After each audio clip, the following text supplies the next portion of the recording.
What's up guys, and welcome back to another episode of the Realistic Career Mode. This is episode number 27. We start today's stuff with a look at what happened in the Euros. Yes, the European Championship 2024. What a bizarre Euros. I mean, honestly, what a bizarre Euros, made even more bizarre by the fact that England won the European Championship. Yes, Trent Alexander-Arnold sitting proudly with the Euros there. England's final wait for a major honour as a nation comes to an end for the first time since 1966. Their first ever European Championship picked up this year in Euro 2024, avenging their demons after getting to the final and being runners-up to Italy in the last ones, beating Croatia in the final. And yeah, England and Croatia, a little bit more of a rivalry now, starting when they were knocked out at Euro 2008 qualifying by Croatia all those years ago at Wembley. I remember that very, very well, watching it live. Scott Carson dropped a clanger in that game.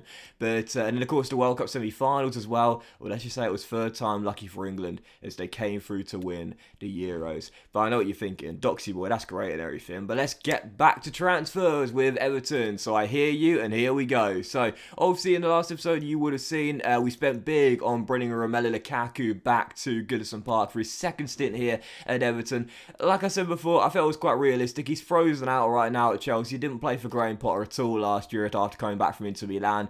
He's in the final year of his contract. Potter looking to cash in and get a little bit of cash, balance the books if you will. We said, listen, we'll take him back. Yes, it'll be under market valuation, but I believe he'll come good for us like he did in his first stint. I said before, to me, you know, Graham Potter, Romelu Lukaku, throughout his entire career, he's never had a real home. You know, the only place, in my opinion, this is just my opinion, where he's been truly unanimously loved by the fans was at Everton. That's the only place I really feel he's had that, other than the 1 year, how of course he spent at West Brom on loan. So to me, I really like that. We got major problems in front of the goal. We were the lowest scorers in the top 10 or maybe top 9 last year. So yeah, to me, that made a lot of sense, and I'm really happy with that. But we also sold Ruben Vinagre as well, and Damari Gray went to West Ham as well. So a little bit of money left in the budget. I did decide to make one more sale as well, and Alex Iwobi is going to call time on his tenure at Goodison Park. Moving on from Arsenal, the Nigerian international is going to leave Everton, and he's going to go to the South Coast and play under Roberto De Zerbi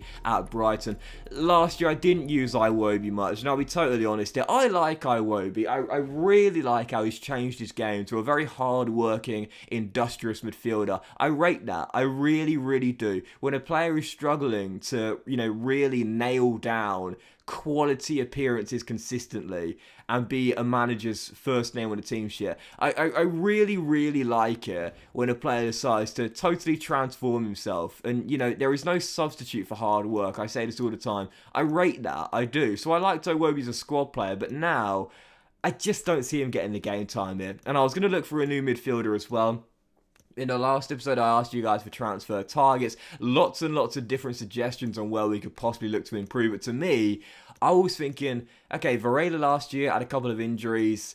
And, you know, the midfield right now, it's decent. It's all right. But James Garner hasn't really developed. I was going to sell Iwobi anyway. We could probably do with a really good, hard-working central midfielder to replace Alex Iwobi.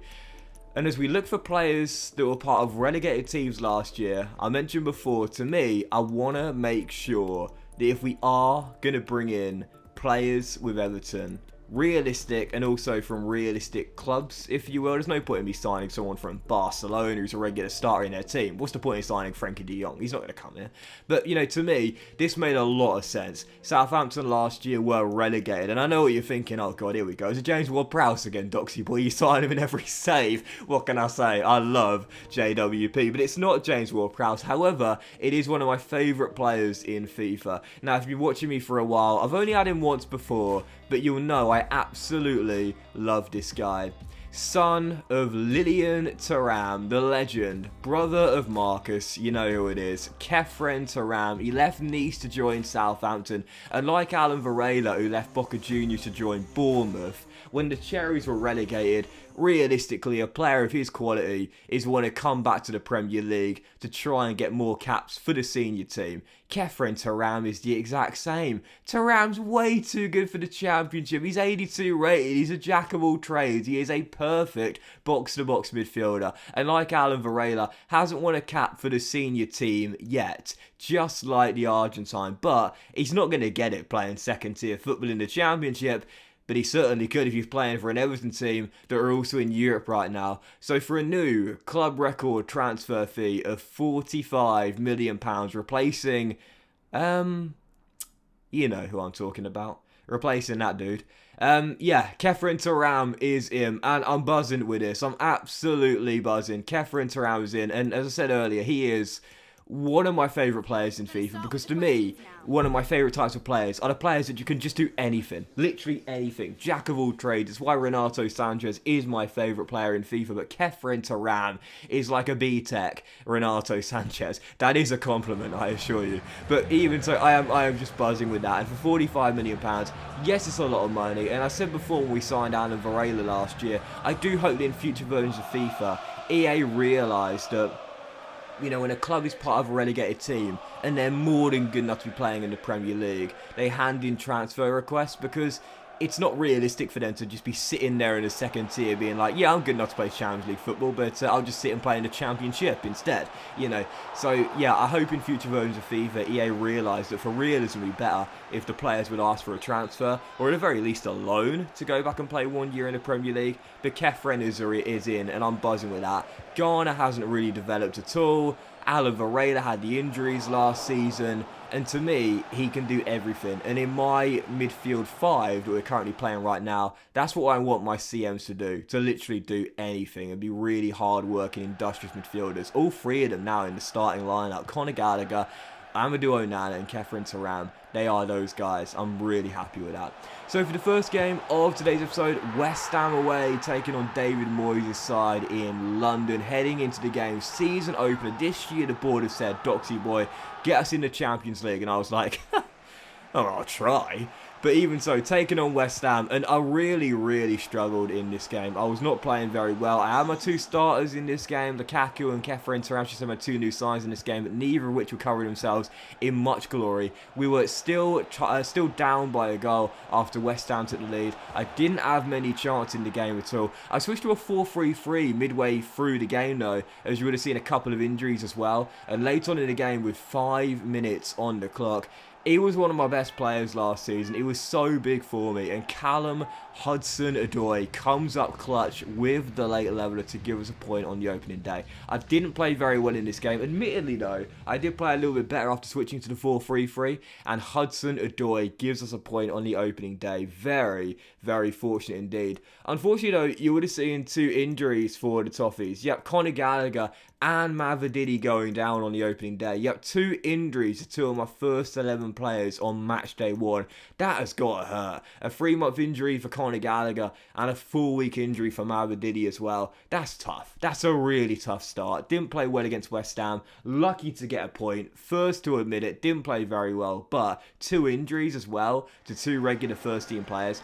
That's got to hurt. So for the second game, heading into this one, I thought I've got to try something different. So I switched to a 4-3-3, heading into our first game at Goodison this year, taking on Manchester City. Pep Guardiola's side, coming to Merseyside, and heading into the game, I switched to 4-3-3. We were better in the game against West Ham when I switched my formation midway through the game, and I thought, let's see what we can do here against Guardiola's team. Well, heading into the game, wasn't really a great start. First shot on my goal was well saved with Jordan Pickford. 7 minutes in, I was thinking, yeah, you know that European hangover is so common in football.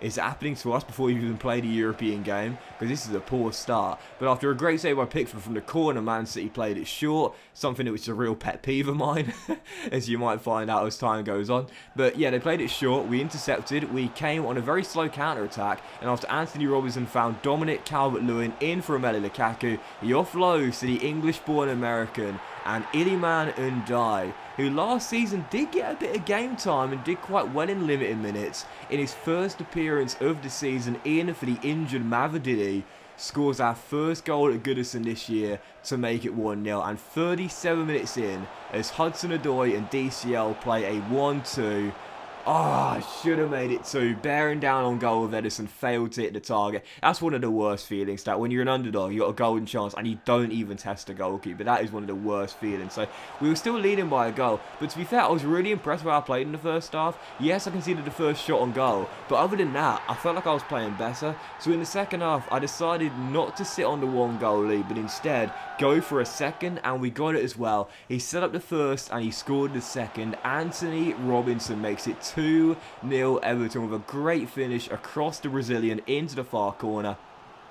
And we are 2-0 up at Goodison on the night. Absolutely buzzing. And between the sticks as well, Jordan Pickford once again having a fantastic game. You know, you've seen throughout the course of this save, Pickford has dropped some clangers, but there's that saying that I love to repeat. You live by Pickford, you die by Pickford. Yes, he's cost me points. Yes, he's conceded poor goals, but he's won me a hell of a lot more points than he's lost me. Pickford with a great double save there, keeps it 2-0, and there was 17 minutes to go. Well, this is why I spent the big bucks and signed him for a club record transfer fee. Khephren Thuram in his first game at Goodison Park nets his first Everton goal, going coast to coast all the way, bundling his way through with the strength and the stamina and the finish to match. It is Everton 3, Manchester City 0, and late on, Amadou Onana makes it 4. 12 minutes on the clock. And out of all the wins we've had with Everton throughout the course of this save, the famous comeback win against Leeds when we were 3-0 down to win 4-3 last year at Ellen Road, the comeback against Newcastle, the comeback against Man City last year, we won it late on 2-1. This to me was going to be my best win as Everton manager so far. Everton 4, Man City 0, and I love this as well. Stoppage time, we're up by 4 goals. The game's done. The points are in the bag. But Pickford makes an incredible double save and shows you why I persist with him. And then the big block kept it at 4-0 as well. Brilliant, brave, committed defending to see out our first clean sheet of the season. And without a shadow of a doubt, my best win of this save. I was buzzing with this, absolutely buzzing. Final score, Everton 4, Manchester City 0. Came down to was more clinical. Both teams had the same amount of chances, but we took ours, they didn't take theirs. Pickford with some great saves and a debut goal for Khephren Thuram. 2 games in, tough opening games, but 4 points from a possible 6, second place. The board has said Champions League this year, Doxy boy. Long way to go, but not a bad start at all. But that will end today's episode of the Realistic Rumor, guys. Big thank you for watching. If you enjoyed it, if you haven't, like, I'm sure you'll have a fantastic day. And I'll see you for the next episode featuring transfer deadline day and the draw for the Europa League group stage as well very soon.